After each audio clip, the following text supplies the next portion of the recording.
Introdução ao profeta Daniel.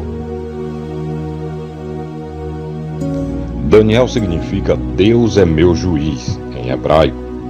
Ele também foi chamado de Beltesazar, em acádio antigo, Beltusar-Uzur, que significa príncipe sobre a casa de Bel.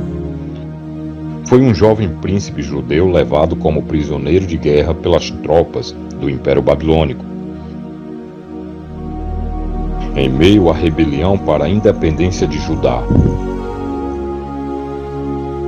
Ele serviu ao rei Nabucodonosor II e seus sucessores com lealdade e competência até o momento em que a Babilônia foi conquistada por Ciro o Grande, e através da sabedoria oriunda de seu Deus, Jeová, ele interpretou os sonhos e visões de reis, tornando-se uma figura proeminente na corte de Babilônia. As únicas informações sobre Daniel encontram-se no livro bíblico que leva o seu nome. Nenhuma menção é feita do local de nascimento ou da família de Daniel. Não se sabe se ele pertencia à família real judaica ou de uma família nobre do reino de Judá. Nada se sabe sobre os primeiros anos de sua vida, exceto que ele foi levado para a Babilônia ainda na adolescência. Jeoaquim, rei de Judá, no 3º ano de domínio babilônico sobre o seu reino, rebelou-se e declarou independência. Nabucodonosor II, imperador de Babilônia, atacou Jerusalém e os seus soldados cercaram a cidade. Nabucodonosor conquistou a cidade e tomou os objetos de valor que havia no templo de Jerusalém, para que fossem conduzidos ao templo de seu Deus, na sala do tesouro de Babilônia. Então Nabucodonosor, segundo o relato bíblico, chamou Aspenaz, o chefe dos seus eunucos, e ordenou que escolhesse entre os jovens prisioneiros israelitas das famílias que haviam liderado a rebelião judaica, ou seja, da família real e dos nobres. Todos eles deviam ter boa aparência e não ter defeito físico, deveriam ser cultos e instruídos. E precisariam aprender a língua e estudar os escritos dos babilônios, a fim de prepará-los para o serviço governamental. Entre os que foram escolhidos estavam Daniel, Ananias, Misael e Azarias. Aspenaz lhe deu outros nomes babilônicos, isto é, Beltesazar, Sadraque, Mesaque e Abednego. Eles moraram no Palácio Real, hoje identificado com o sítio arqueológico de Cas, na margem ocidental do rio Eufrates. Daniel e seus companheiros foram apresentados a Nabucodonosor, que, segundo o relato, os achou 10 vezes melhores do que todos os mágicos e astrólogos do seu reino.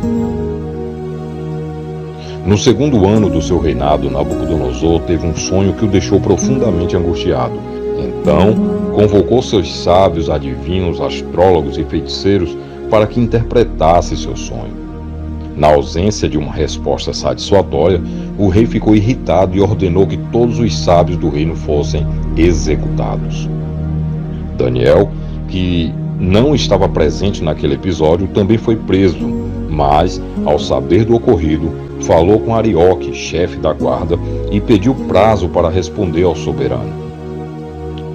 O pedido foi atendido. Daniel e seus companheiros oraram a Deus pedindo-lhe que revelasse o sonho ao rei. Naquela noite, em uma visão, o sonho do rei foi revelado a Daniel, e no dia seguinte o profeta apresentou-se ao rei posteriormente, contando o sonho de Nabucodonosor, bem como a sua interpretação correspondente. Fazendo isso, Daniel salvou da execução a si mesmo e aos outros sábios. Este fato marcou o reconhecimento de Daniel, que foi nomeado governador de toda a província da Babilônia e chefe de todos os sábios da Babilônia. Da mesma forma, os 3 jovens judeus receberam cargos importantes na administração imperial. Daniel permaneceu na corte real durante o reinado de Nabucodonosor e continuou vinculado a ela durante o reinado de Belsazar. O primeiro episódio da vida de Daniel registrado no livro é a festa de Belsazar, na noite de 5 de outubro de 539 a.C., segundo o calendário gregoriano, ou 11 de outubro no calendário juliano. O corregente soberano da Babilônia, Belsazar, celebrava uma festa na companhia de 1000 autoridades do país. Durante a festa, ele ordenou que trouxesse os vasos sagrados do Templo de Jerusalém, para que ele e seus convidados bebessem nesses objetos, enquanto louvavam aos deuses babilônios. Belsazar ficou muito abalado quando, de repente, uma escrita misteriosa apareceu na parede do palácio, traçado por uma mão espectral. Ele convocou todos os seus sábios para dar-lhe a interpretação da escrita, mas nenhum deles foi capaz de dar a interpretação. Por muitos anos após a morte de Nabucodonosor, Daniel foi pouco usado, se é que foi, como conselheiro, de modo que a rainha, provavelmente a rainha-mãe, que se lembrava de sua atuação no passado, achou necessário trazê-lo à atenção de Belsazar, já que nenhum dos sábios foi capaz de dar a interpretação da escrita. Daniel, sem aceitar as promessas de presentes do rei, decifrou a escrita que previa a queda da Babilônia nas mãos dos persas. Embora o profeta condenasse o ato de Belsazar, o rei manteve sua promessa e colocou Daniel na posição de terceiro senhor do reino. Naquela mesma noite, a cidade foi tomada pelos persas e o rei foi morto. Daniel continuou no palácio real mesmo após o rei Ciro ter conquistado a Babilônia. Ele sempre foi respeitado, até mesmo pelos governantes, por sua sabedoria.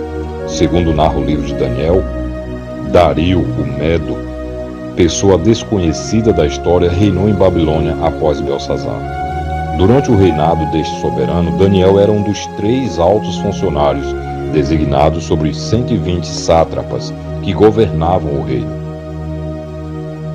Daniel se sobressaía no serviço governamental e estava prestes a ser promovido sobre todo o reino, quando a inveja e o ciúme induziram os outros funcionários a tramar a sua execução. A lei que induziram o rei a decretar tinha de envolver a adoração de Deus por Daniel. Visto que não podiam achar nenhuma falta nele, essa intriga valeu-se da fidelidade do profeta de Deus, pois o decreto caprichoso do rei proibia qualquer pedido, fosse a um deus ou a um homem, exceto ao soberano por 30 dias, conforme Daniel capítulo 6, verso 1 a 9. Quando Daniel soube que o decreto havia sido assinado, ele continuou a orar 3 vezes ao dia, como de costume. Então, os outros funcionários o encontraram orando a Deus, pelo que foi acusado de violar o decreto real. O rei agiu com relutância na execução da lei, a qual, segundo o costume, não podia ser alterada, mas teve que cumpri-la e, portanto, lançaram Daniel na cova dos leões. Por causa da firme integridade e fé do profeta, Deus enviou seu anjo para salvá-lo da boca dos leões. Na manhã seguinte, Dario foi verificar o que aconteceu com Daniel e se surpreendeu ao ver que o profeta não sofreu nenhum dano. Dario executou então a justiça, ordenando que os conspiradores fossem jogados imediatamente na cova dos leões. Não existem registros da data e circunstância de sua morte. A última menção de Daniel no livro, que leva o seu nome, é no 3º ano de Ciro, e é possível que Daniel não tivesse ainda muito tempo depois disso. Se ele era adolescente quando foi levado à Babilônia, então tinha mais de 80 anos de idade quando recebeu a visão registrada nos capítulos 10 e 12 do seu livro. A declaração do anjo a Daniel: quanto a ti, vai para o fim e descansarás, porém no fim dos dias erguer-te-ás para receber a tua coroa, parece indicar que sua vida estava chegando ao fim, tendo ele a certeza de ser ressuscitado no último dia.